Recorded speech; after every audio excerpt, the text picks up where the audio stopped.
The X Zone Radio Show with Rob McConnell is largely an opinion talk show. All opinions, comments, or statements of fact expressed by Rob McConnell's guests are strictly their own and are not to be construed as those of the X Zone Radio Show or endorsed in any manner by Rob McConnell, Relmar McConnell Media Company, the X Zone Broadcast Network, its affiliated networks, stations, employees, or advertisers.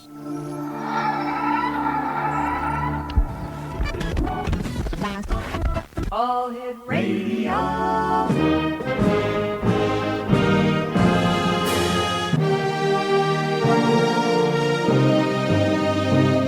Welcome to the X Zone, a place where fact is fiction and fiction is reality. Now, here's your host, Rob McConnell.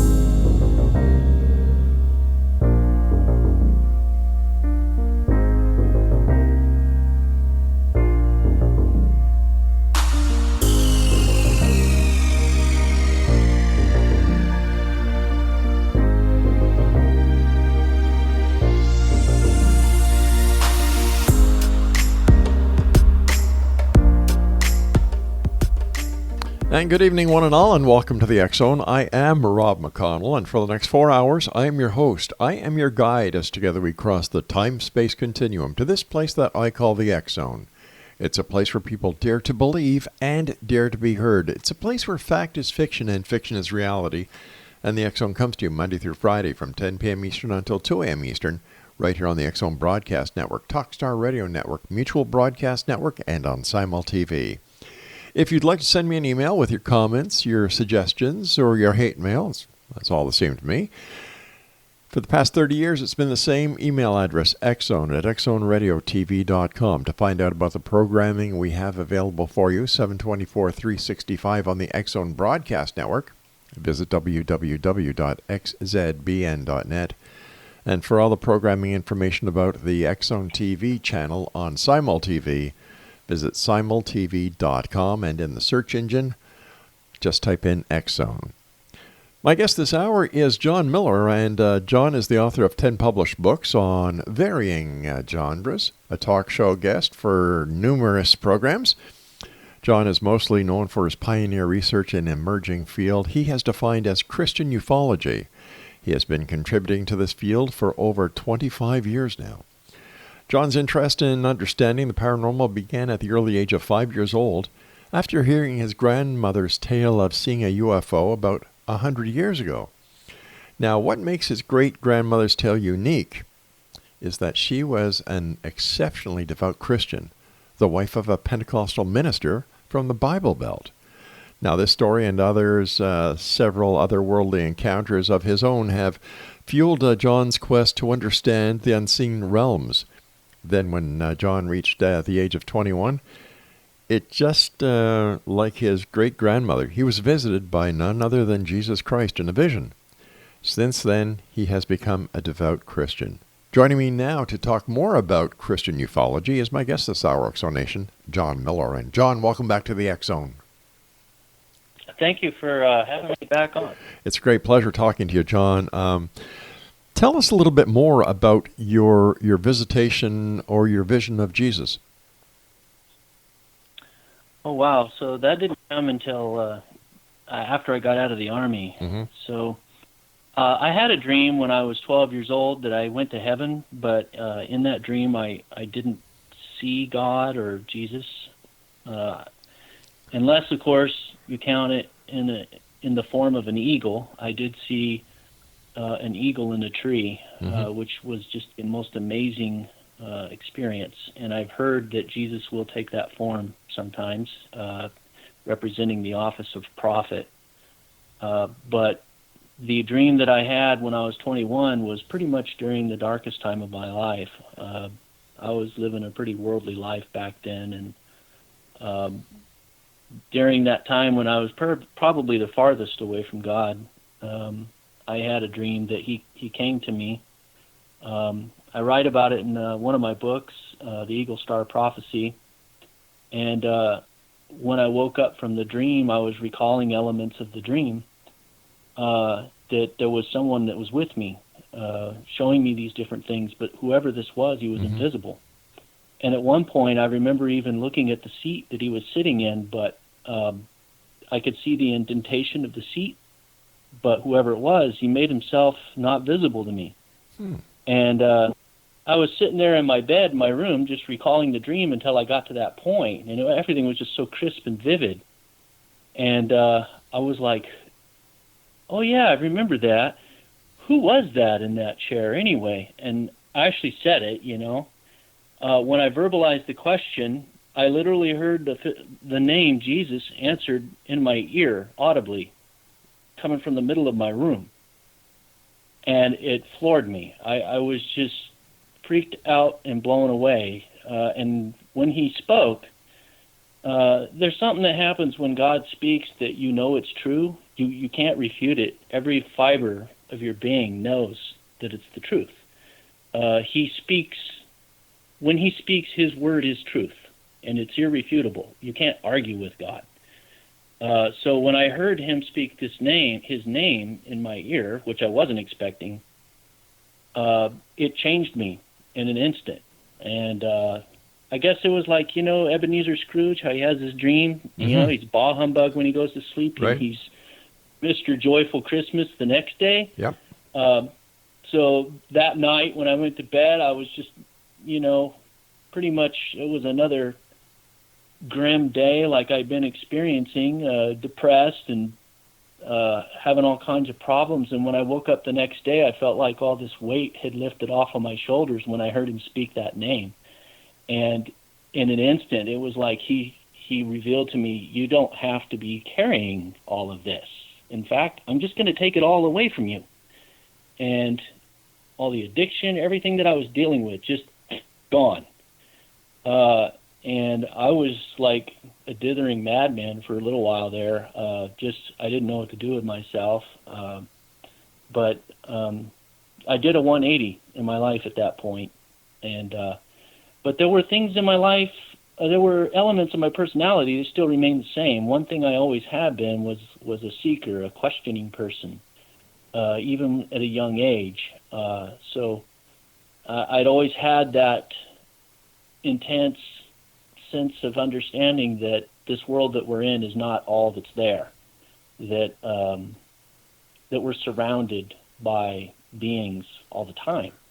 So it's basically just a spiritual awareness, and I was always studying things like UFOs and ghosts and paranormal. But now I was like, suddenly light switched on. I'm a Christian now, but I still know all these things.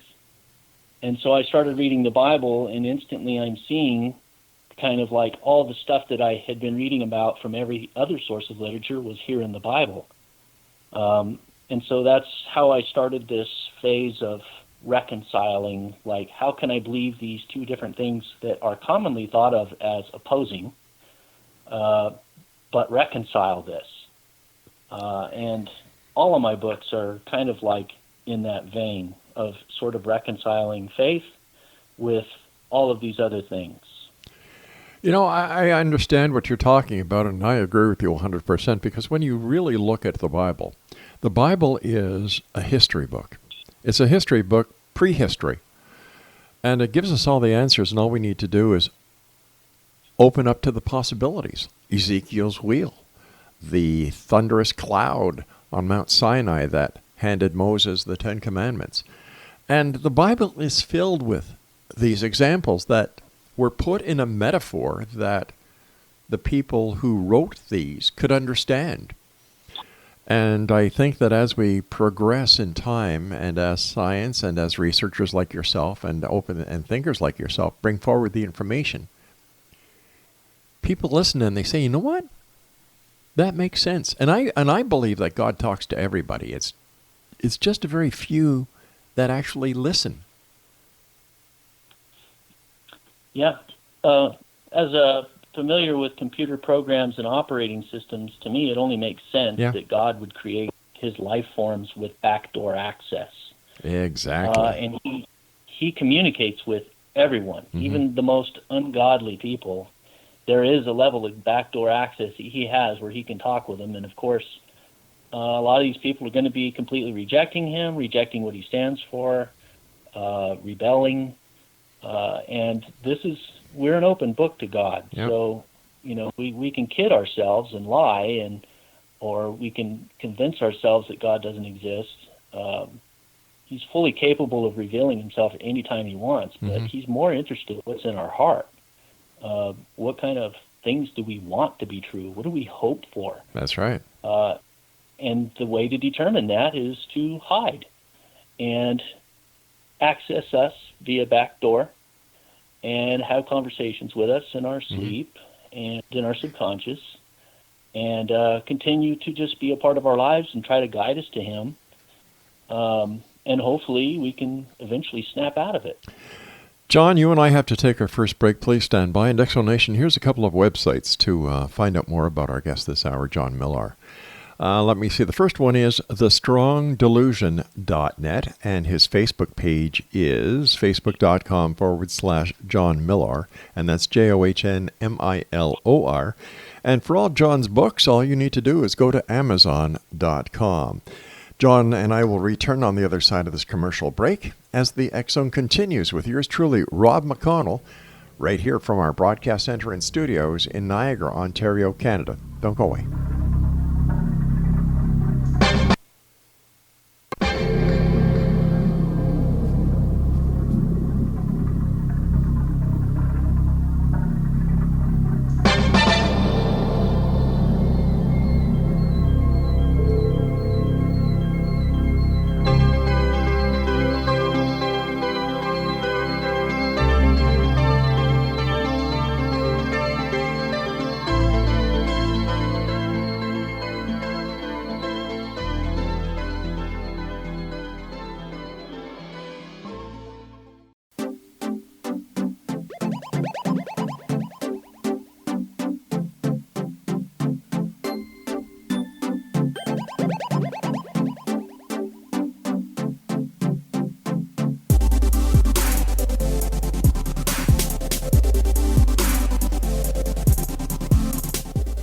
Welcome back, everyone. John MILOR is our special guest. We're talking to John about a field that he defined as Christian ufology. Now, you've had other paranormal experiences. You've had experiences that most people would find hard to understand or even accept. Can you share some of these experiences with our audience, John? Well, okay. I'm going to drop back to my early childhood. Okay. I recall actually seeing demons in my room when I was about 5 years old. It was near Halloween. It might have even been Halloween night. But I do remember waking up in the middle of the night, and there were these little beings that were like about 2 feet long, 2 to 3 feet long, and the room was flooded with them. They were like a glowy greenish color, and they looked like, ironically, your stereotypical ghost, like this blob of light, like a person with a sheet over their head. They were semi-transparent. They were luminescent, like glowy green. Yeah. And they had black eyes and a black mouth, and they emanated pure fear. And they struck terror in me. I was paralyzed in my bed. They wouldn't allow me to move. Every time I tried to move, they would rush up into my face. And there was probably a good 30 or 40 of them in the room at least. And they were flying all over the place. I tried to call out to my brother to wake him up. And they made him like, he wasn't waking up. And they took my voice. So I couldn't even call for help. And I stayed awake all night, so that's how I know that I wasn't dreaming, is because I was wide awake with terror all night, and I couldn't move in my bed, and they stayed there until daylight came into the room, and then they left. So at that young age, I knew the realm of the demonic was real. So when my great-grandmother, I'd go to her house. She's the devout Christian I mentioned, Yeah. or you did in the intro, and so she didn't talk about demons, of course.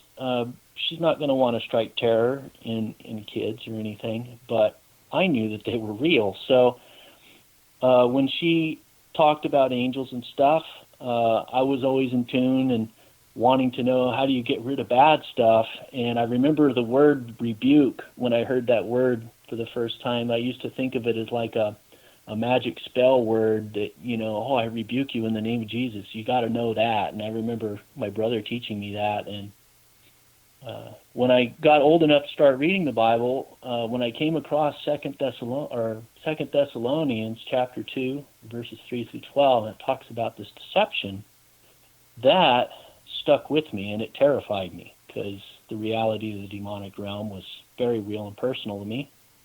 And I hear this thing about the Antichrist, is telling me that this person's coming in the future, and it doesn't matter what you believe in terms of people all over the world from all these different religions and walks of life are going to believe this guy. There's going to be something about him, some kind of deception he's going to bring with him that's just going to dupe so many people. It's going to be amazing how he's going to do this.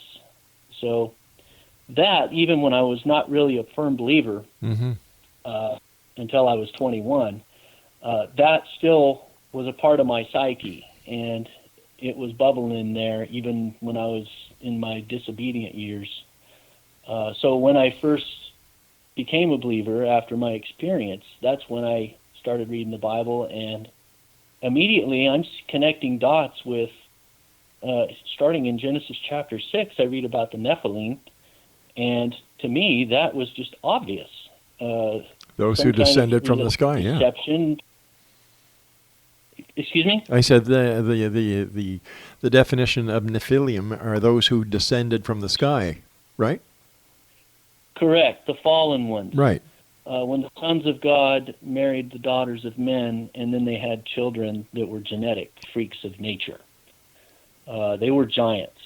And some people debate the definition of giant as being like some translations saying 6 feet, but even King Saul was 6 feet, and it doesn't say anything about him being a Nephilim.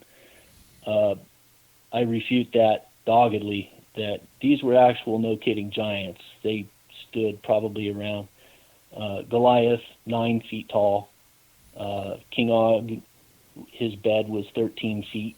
These were gigantic people, and there have even been reports of these people still on the earth today in Afghanistan.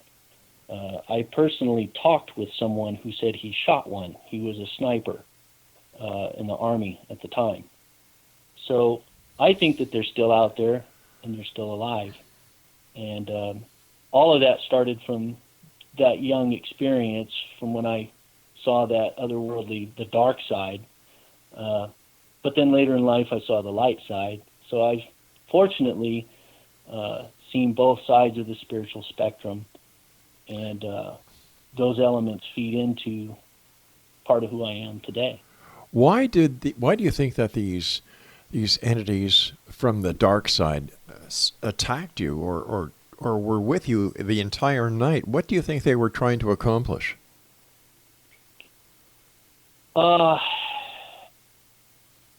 They might be like around these kind of things all the time, and they're always on the lookout for people that'll be able to see them or know them. Something about certain people will draw them. And you may be up that same alley, because it's probably no mistake that you're doing a show like this. You may have a similar background. And if certainly you've talked to people that do. But some people tend to attract this kind of stuff. And I'm one of them. I've had even been told to me that if you've never had anything odd happen to you in your life, just hang around with me for a little while. And sure enough, you're going to start becoming aware of some strange things that you maybe didn't notice before. Let me ask you, John, what is the strangest thing that has ever happened to you?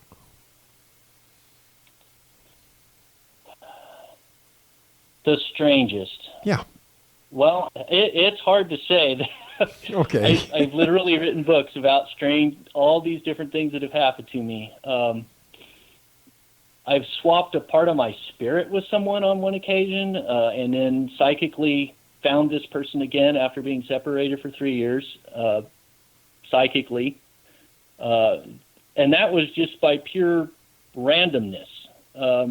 But aside from that, probably the most verifiable event I wrote about in Aliens in the Bible, and that's when I was in the Army, and this glowing ball of light came out of the jungle, flashing. Okay, so what do you mean a light came out of the jungle?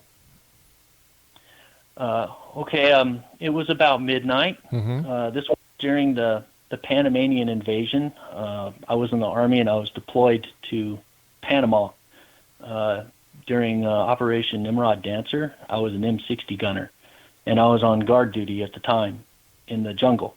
And I saw this glowing ball of light that would be flashing on and off.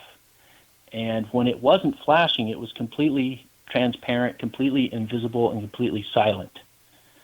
It was about the size of a soccer ball, and it was bright as a camera flash. Extremely bright, glowing ball of pure energy. I knew about a lot of things back then. It wasn't ball lightning. Characteristics of ball lightning is a constant ball of light that shoots around until it hits something and dissipates, and it wasn't doing that. We didn't have drones back then. It was down inside the trees. It wasn't any kind of laser or anything like that. That requires line of sight. It wasn't swamp gas. There's nothing in any technology or any biology textbook that could describe what this was. But a Dungeons and Dragons book would say it was a will-o'-the-wisp. This glowing ball of white light came straight to our position. Yeah. I wasn't the only one who saw it. The guy that was with me, I told him I was going to communicate with it. He was freaking out. They used to make fun of me in the Army because I talked about ghosts and stuff, but he wasn't making fun of me anymore. I can believe that. And he didn't want me to try to talk to it, but I just ignored him. And I went out and I said, I mean you no harm. I'm here in peace. Never mind the M60 over there with the 750 rounds of ammo. Because I disarmed myself and I set the weapon aside. And this thing, whatever it was, it didn't speak any kind of known language, but while it was invisible, I felt it move toward me, and its presence was extremely powerful, like somebody rushing straight toward you. Wow. I felt it fly right over my head. I even had night vision goggles that I was using, and you can't see it with night vision. And I did a complete 180, and I told the other guy, I said, I don't know how I know this, but the next time it flashes, it's going to flash right there. And I pointed to this spot up in the trees. Right where I pointed, that's where it flashed, and it flashed when I said the word there. And I freaked out. I was like ecstatic. I mean, I told the guy that was with me, I said, did you see that?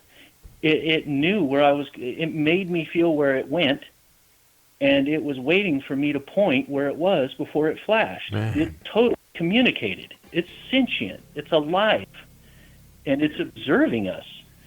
All right, John, hold on here, buddy. Around our perimeter. And, John, hold on. We've got to take our news break at the bottom of the hour. So, Exo Nation, John MILOR and I will return on the other side of this break to continue this very interesting conversation. I'm Rob McConnell. Don't go away.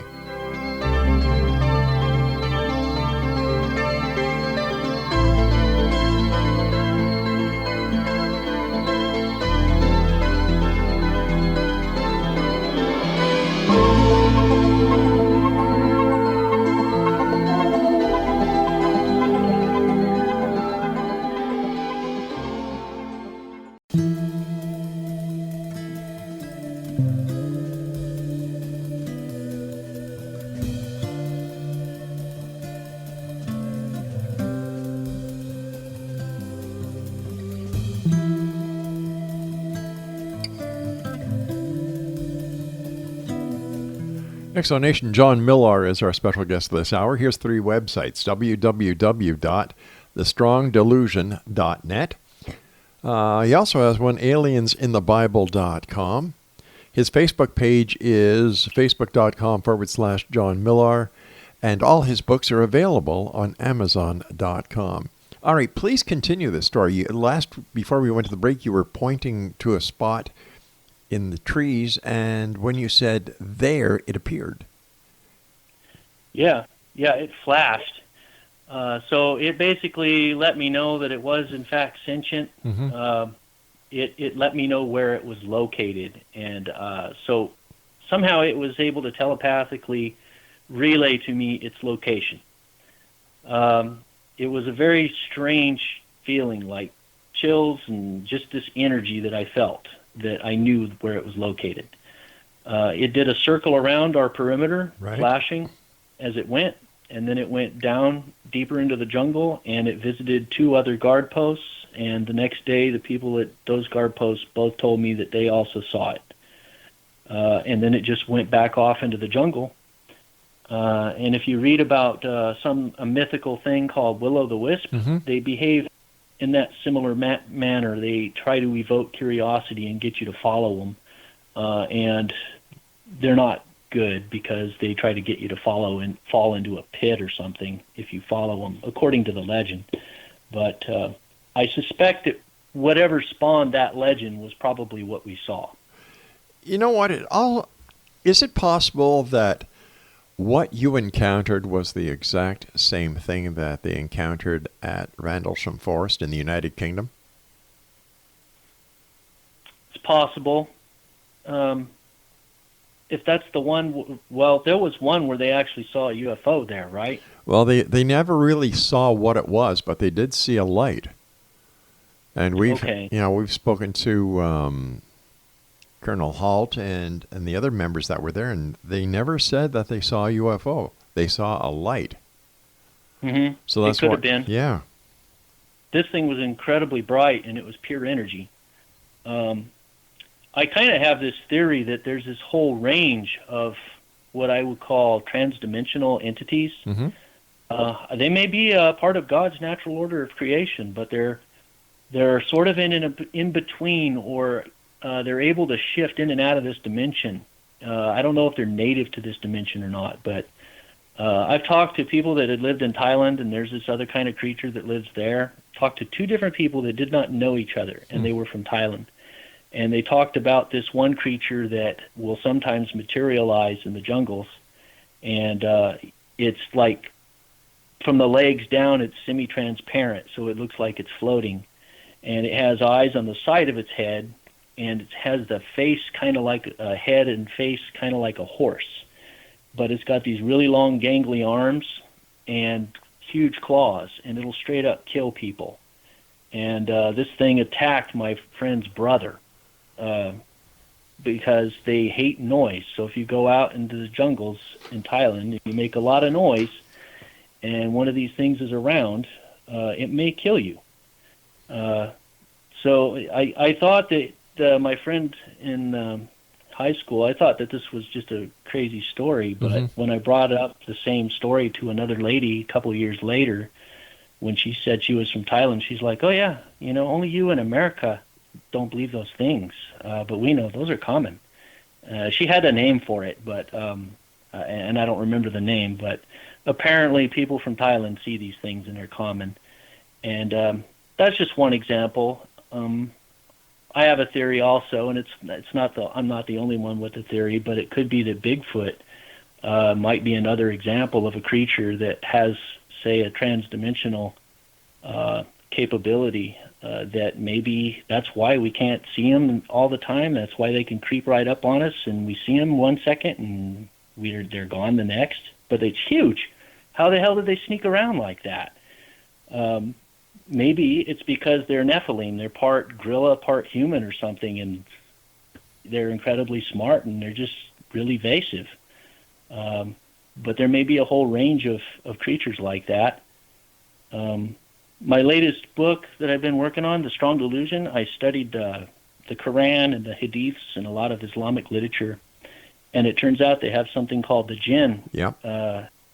They match the description of the Nephilim, and in that book I actually have a comparative analysis of the two. I think they're the same thing. There's 2 categories of Nephilim. Nephilim can either be part angel, part human, but they can also be part angel, part animal. That's one of the reasons why people describe demons as having horns and being like part animal, because they literally were, at one point in time, physical beings that were alive. Yes. Like a Taurus or a centaur or something like that. part bull, part angel. So it's a humanoid angel, humanoid in appearance angel, mixed with an animal, and they come out all these bizarre variations. Pan, part goat, part human. Yeah, Greek mythology. Yeah. A lot of mythologies are based on it. I don't think it's any accident that these mythologies from many different cultures all over the world, as many as 600 of them, have references to these part humanoid, part animal creatures, and a lot of instances have these beings as having supernatural abilities, having a transdimensional structure or capability would fall in line with that. Their ability to pop in and out of this dimension would be kind of like us holding our breath and jumping into a swimming pool and swimming underwater. We could do it for brief periods of time. It's not our native environment, but we can do it. And they may be able to pop in and out of our world in a similar way. Tell us about your theory on UFOs. Where do they come from? What is their purpose? Do they pose a threat to humanity? Okay, so I have a chapter in The Strong Delusion where I talk about how the Christians, the traditional view is that aliens and UFOs, they either don't exist or they're all demonic. Right. So those are kind of the original views, but there is a lesser-known view that it's all divine or primarily divine. Barry Downing, he's a author. He's in his 80s now. Yeah, we've had him on the show a number of times, yeah. But I've spoken with him a number of times. He's a really great guy. Yes, he is. He does believe that there's bad ones also, but he focuses more on the good ones. I'm kind of like balancing all of it. I think there's good ones and bad ones. The Bible tells us there's fallen angels and there's good angels. It also says that there's things called the host of heaven, and that's not necessarily an angel because humans are considered hosts. The same word to describe vast numbers refers to humans also. So I think that you have good ones and you have bad ones. So I'm not going to call it all demonic. And I think the Bible has examples of good ones, like in Ezekiel chapter 1 and 2, or 1 and 10. But you have a lot of bad ones too, and there's a lot of examples of those. Nephilim, for example, are examples of bad ones. That's fallen angels coming here and almost destroying our world. That's why God brought the flood of Noah. So when it comes to UFOs and aliens, they have different agendas. It depends on what their alignment is. Depends on who they're following and what their objectives are. But doesn't it also depend on what the beliefs of a person are as to whether or not the God connection is actually within ufology? Yes, I believe, but people, if they don't have a solid foundation in their faith, they can easily be pulled astray or led astray. One example can be that one of these earlier books, what's the lady's name?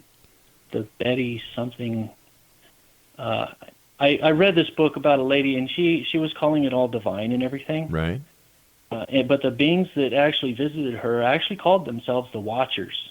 And if she was maybe a little bit more knowledgeable on her scriptures, she would have known from the book of Enoch that the Watchers were primarily bad. They were fallen angels. And they were straight up telling her that they were the Watchers. So if she knew her theology, she would have said, "Oh, okay, see you later." But you know what? I can understand where she's getting mixed up, because there were a number of television shows put on that were about the Bible, and they actually called the angels the Watchers.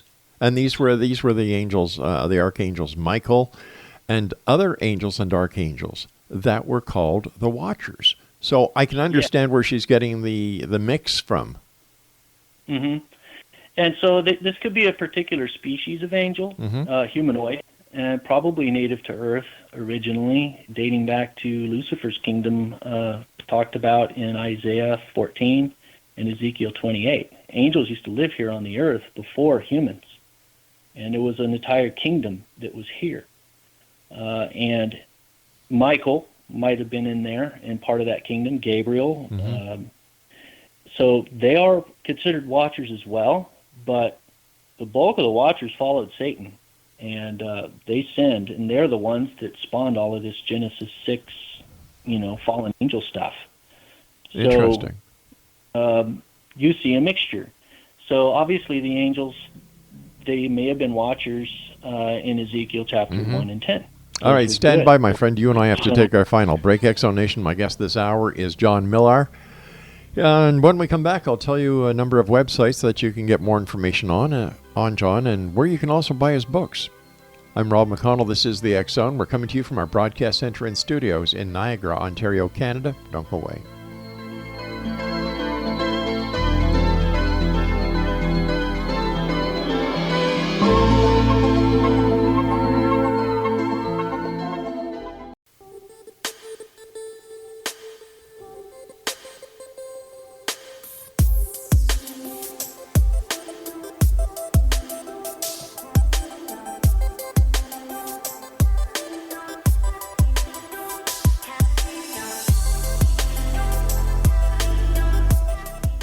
Welcome back, everyone. John MILOR is our special guest.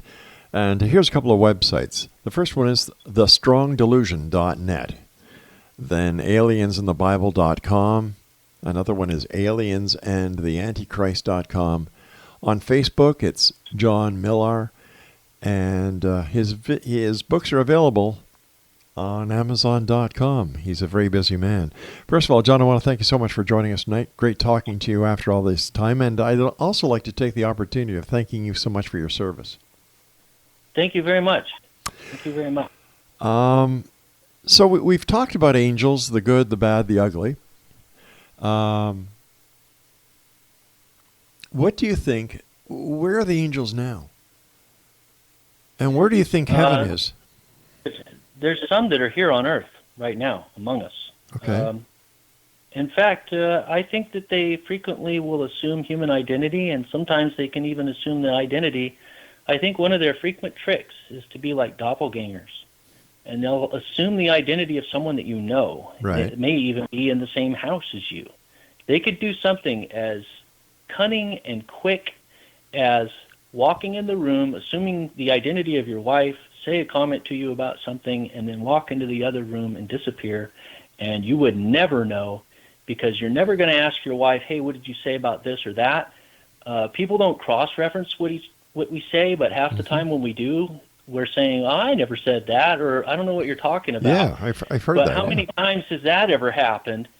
And we're like wondering, I could swear I said that to you, or that this happened, or you were at this place at this time, or whatever, and it's not the case. I think part of that could be some visitors coming in and assuming an identity. So they are here. I think that they're here in multiple dimensions. I think they're also among the heavens, just like the Bible says in many different places.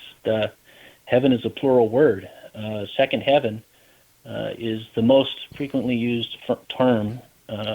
Oranios in Greek, Shamim in Hebrew, 657 times used in Scripture, and most of them are plural, meaning the heavens, referring to outer space. So that's why angels are synonymous with stars in another instance of many different Scriptures, because they live among them. So that's where they're at. And one thing I wanted to get in before the interview is done is I have an email address, jmilor, M-I-L-O-R, jmilor @yahoo.com. And for anybody that would like any of my books, just ask. You could email me, and all I ask in return is to go on Amazon and give me a review. I'll email you electronic copy of any of my books. And for any book, free of charge, just ask that you give me an interview. And that's a standing offer for anybody out there that's listening. That's one heck of a great offer. I've got a question for you, my friend. Aliens are flesh and blood like us, apparently. But angels are invisible spirit beings like ghosts, right? aliens fly in spaceships and use technology, but angels are spirit that don't need technology, right? How come? Angels are of another kind of flesh. So basically there's a difference between regular flesh like we have that's mortal, we die, but angels have a glorified flesh. Humans will also have the same glorified flesh when they're translated in the future, when following the resurrection. So a glorified translated flesh has the ability to assume a transdimensional structure and pop in and out of this dimension. So they're frequently confused as being non-physical, but the truth of the matter is they are every bit as physical as we are. They're just more. They have a glorified nature, and they're able to traverse dimensions with their bodies. What happens when a person dies, though, is they no longer have their body of flesh. So that person is truly spirit and does not have the physical nature anymore. But an angel does have a body. Fallen angels, typically, you don't really read about fallen angels possessing people. You read about devils possessing people. Devils are the ghosts of Nephilim. Their physical bodies died. So they are non-corporeal spirits that go around looking for people to possess. That's why they want to possess people, so they can have a body to manipulate and do things in the physical realm. So that's kind of a distinction, and I give a lot more definition to it, and I use scriptures in both Aliens and the Antichrist and the Strong Delusion. Do you think that we're in the end times and that the second coming of Christ is going to happen? I do believe that we're in the end times. There are over 300 prophecies about Jesus that had to come true before he returns, and every single one of them have happened. And the description of the world that we have today very much matches exactly what Jesus said. Wars, rumors of wars, signs in the heavens. And I think that this whole alien phenomenon is yet another one of those signs, being watching for the sun and the moon and the stars and signs in the heavens, that the heavens will be shaken, that we'll see a return to the days of Noah. And that's what we're seeing with this whole alien phenomenon, is a return to the days of Noah. And I think that that's why we're getting closer and closer, possibly to a day of full disclosure, when extraterrestrial life becomes a reality in the world. That would be yet another sign of a return to the days of Noah, and marking the closeness of the return of Jesus. You know, concerning salvation, if it is true that there are ETs on other planets, then what makes Earth so special for God to visit Earth with his message of salvation? Why us? So this is something that I came across in Aliens and the Antichrist. The people in the past used to think Earth was the center of all creation, and Copernicus was one of the first to speculate that everything didn't revolve around the Earth. And others later came and said, no, planets are going around the sun. So the Bible is centristic on the Earth, but not because of Earth's place in the universe. It was a misunderstanding. And I think Earth is central not because it's the center of the universe, but or because it's the only place in the universe with life on it. I think it's central because the rebellion that we have across the vastness of the cosmos in the heavens and on Earth started on Earth. Earth was the center of Satan's kingdom. If you read Isaiah 14 and Ezekiel 28, it talks about Satan actually being in the garden of God, and he had a throne. So you can't have a throne without a kingdom, and so he had a kingdom here on Earth when he was glorified. So read Isaiah 14 very carefully. Read Ezekiel 28 very carefully. And I discuss those. Those are very, very key scriptures, and they actually predate Adam and Eve. And they talk about angels here on the earth. And the rebellion that we see in the heavens, it actually started on earth. So God is putting an end to that rebellion on the earth. That's why the earth was chosen. Do you think we'll ever get it right? Do you think that we'll at one time understand that we are just such a small part of something that is so big And do you think we'll finally understand that we can live together and that we can have peace and together we can solve all the problems and all the mysteries that are in front of us? We will understand that when the kingdom is here. So the glimpses that we have of the kingdom coming here they give us glimpses of that. Yeah. The Lord's Prayer, thy kingdom come, thy will be done. It actually says, give us this day tomorrow's daily bread. If you look at the actual wording in the translation of the Greek and the Hebrew, tomorrow's daily bread is saying that we're getting blessings from the future. And those glimpses of the future are heaven on earth. And we will have a return to God's original creation, what he planned from the beginning. But it's not going to fully be here until his kingdom has returned to this earth, as it discusses in the end of the book of Revelation. John, tell our listeners where they can get copies of your book, and give yourself a good plug for your websites. We've got about a minute left.